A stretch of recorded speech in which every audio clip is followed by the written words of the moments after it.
ये क्या मुसीबत पाली है तुमने, सरपंच की बेटी से शादी कर ली। अब तुम्हें मुसीबत ही देखने को मिलेगी। और बेटा, तुम तो सरपंच की बेटी हो, क्या जरूरत थी ऐसे गरीब घर में शादी करने की जहाँ मिट्टी का चूल्हा। अरे अपने पापा की पसंद से शादी करती तो एसी वाले ससुराल में जाती। आंटी जी, आप मुझे देखने के लिए आई, अच्छा लग रहा है, पर पता नहीं क्यों मुझे आपको देखकर अच्छा नहीं लग रहा, खास तौर पर आपकी बातें सुनकर। इसलिए आप अपना घर संभालिए, मैं अपना ससुराल संभालूंगी। चाहे मेरे ससुराल में मिट्टी का चूल्हा हो या मेरा घर मिट्टी का हो। मैं तो तुम्हारे अच्छे के लिए कह रही थी, पर लगता है लोगों को अच्छाई रास नहीं आती। शांति के पड़ोसन मुंह बनाकर वहां से चली जाती है और शांति अपनी बहू का गृह प्रवेश करवाती है। रात काफी ज्यादा हो चुकी थी, इसलिए सब आराम से सोने के लिए चले जाते हैं। क्योंकि निशा के ससुराल वाले शुरू से ही गरीब थे, इसलिए उन्हें सोने में परेशानी नहीं होती। पर बेचारी निशा को कमरे में नींद नहीं आती और वो करवटें बदलती रहती है। हे भगवान, कितनी गर्मी हो रही है, मेरे तो पूरे कपड़े भी गीले हो गए हैं। सब लोग इतनी गर्मी में आराम से कैसे सो सकते हैं। गर्मी से गला सूख रहा है मेरा, थोड़ा पानी पी लेती हूँ। इतना बोलकर निशा बाहर जाकर मटके से पानी पीने लगती है और पानी पीते हुए उसे अपने मायके के दिन याद आने लगते हैं। इस एसी को क्या हो गया। इस एक एसी के बंद होने की वजह से मेरी नींद खराब हो गई। पापा, पापा, जल्दी से मेरे कमरे में आओ, देखो ये एसी फिर से खराब हो गई।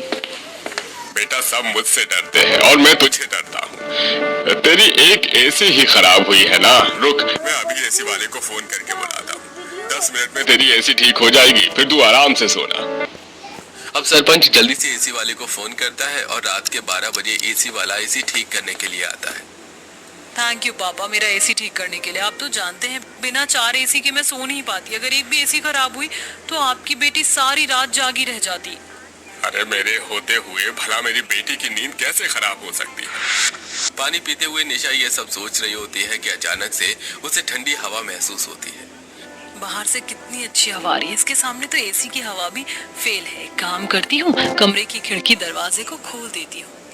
इतना बोल निशा अपने कमरे की खिड़की दरवाजे को खोल देती है, जिसके बाद ठंडी ठंडी हवा आने लगती है और 2 बजे रात में निशा सोती है। और सुबह 5 बजे ही उसे पक्षियों की आवाज सुनाई देती है और उसकी नंद काजल उसे उठाती है। भाभी, सुबह के 5 बज गए हैं, खेत चलते हैं, वहाँ फ्रेश भी हो जाएंगे और सूखी लकड़ियाँ भी ले आएंगे। मिट्टी का चूल्हा है और आज आपकी पहली रसोई है। ठीक है। इतना बोलकर निशा उठती है और अपनी नंद के साथ खेत जाती है और उसके साथ कुछ सूखी लकड़ियाँ चुनकर घर आती है, जिसके बाद काजल मिट्टी के चूल्हे को मिट्टी से लेपती है। भाभी, आप लकड़ियों को जोड़ो, करिश्मा सब्जियां काट रही है और मैं पानी लेकर आ जाती हूँ खाना बनाने के लिए। लकड़ियाँ कैसे जोड़ूं? मुझे तो चूल्हे पर खाना बनाना ही नहीं आता। परेशान निशा अकेली लाई हुई लकड़ियाँ डालोगे तो बर्तन कहाँ रखोगे? मैं आपको सिखाती हूँ चूल्हा कैसे जलाया जाता है। इतना बोलकर करिश्मा सूखी लकड़ियाँ तोड़कर लाती है और उस पर थोड़ा मिट्टी का तेल डालकर चूल्हा जलाती है। कुछ देर बाद काजल पानी लेकर आती है और निशा खाना बनाने के लिए बर्तन चूल्हे पर रखने की कोशिश करती है। कैसे रखूं? मुझे डर लग रहा है, अगर मैं जल गई तो। कुछ नहीं होगा भाभी, कभी भी चूल्हे पर बर्तन रखो तो थोड़ा दूर होकर रखना। हटो, मैं आपको सिखाती हूँ। एक बार फिर करिश्मा अपनी भाभी को जलते चूल्हे पर कैसे बर्तन रखा और उतारा जाता है ये सिखाती है, जिसके बाद काजल अपनी भाभी से खाना बनाने के लिए कहती है। पर क्योंकि आज से पहले निशा ने कभी खाना नहीं बनाया होता, इसलिए वो पहले कढ़ाई में कटे हुए सब्जियां डाल देती है। ये क्या भाभी, आपने पहले ही सब्जी डाल दी? पहले तेल, जीरा, प्याज, मिर्च डाला जाता है, उसके बाद सब्जी, नमक, मसाला पड़ता है। कोई बात नहीं, हम आपको सब सिखा देंगे। अपनी नंद का प्यार देखकर निशा को बहुत अच्छा लगता है, पर उसे अपने मायके की याद आ जाती है। अरे माँ, आप रोज नौकरों से ज्यादा खाना क्यों बनवाती हो? कभी मैगी पास्ता भी बनवा लिया करो। पर कोई बात नहीं, मैंने फोन में देखा है कैसे पास्ता बनाया जाता है। मैं जा रही हूँ रसोई में पास्ता बनाने। रुक जा, मैं भी चलती हूँ तेरे साथ। गैस जलाना आता नहीं, चली पास्ता बनाने। निशा की माँ उसके साथ रसोई में जाती है, जहाँ पर बैठकर निशा अपनी माँ को पास्ता बनाते हुए देखती है। ये सोच निशा हंसने लगती है। क्या हुआ भाभी, आप हंस क्यों रही हैं? आज आपकी पहली रसोई है, भूल गई क्या? अब आप सब्जी चलाइए। कुछ नहीं, बस कुछ सोचने लगी थी। वैसे यहाँ कितनी गर्मी हो रही है, देखो मेरे कितने पसीने छूट रहे हैं। भला तुम इतनी गर्मी में आग के पास बैठकर कैसे कर लेती हो सारा काम? भाभी, अब तो आदत हो गई है। करिश्मा के कहने पर निशा बिल्कुल वैसा ही करती है जैसा उसकी नंद ने कहा होता है।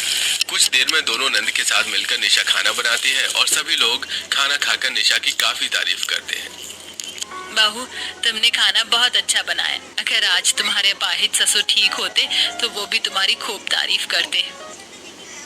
भैया, सरपंच की बेटी से शादी करने की वजह से आपकी नौकरी चली गई। अब आपने क्या सोचा है, घर कैसे चलेगा?